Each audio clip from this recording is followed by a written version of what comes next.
Wewe una matatizo ya nguvu za kiume. Hii hapa sasa mkuyati huyu hapa wa kunywa nilisema. Hii hapa unaweza ukatafuna na karanga, aidha ukatumia kwa kunywa kwa kutengeneza pamoja na tangawizi. Utachukua tangawizi hapa, mkuyati huyu hapa, unauchimba, unahakikisha unaukausha, unakauka kabisa. Baada ya kukauka utachukua mkuyati huu hapa, utachukua na tangawizi, utachanganya, kisha utachemsha. Baada ya kuchemka nusu saa, hakikisha ichemke vizuri kabisa. Baada ya kuchemka nusu saa utaichuja, utaacha ipoe, kisha utakuja kuchanganya na asali hapa. Ndio inatoka hii hapa. Hii hapa hii. Dinda mkuyati. Hii hatari kama umefanya masturbation, hii inarejesha misuli imelegea. Hii hapa hii. Bao moja chali, huwezi kurudia kwa mara ya pili.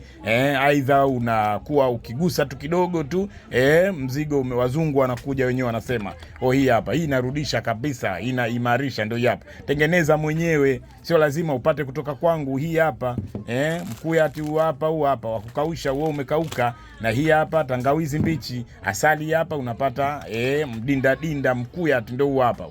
Unaupata kabisa bila shida yote, unatengeneza mwenyewe. Sasa unataka nini? Unaelekezwa utengeneze mwenyewe, unataka nini? Baadaye unazaa Dr. Swini na waelekezeni, tengenezeni wenyewe. Hii hapa hatari dawa hii, ukiipata hii ni komesha hii. Hii hapa hii hatari.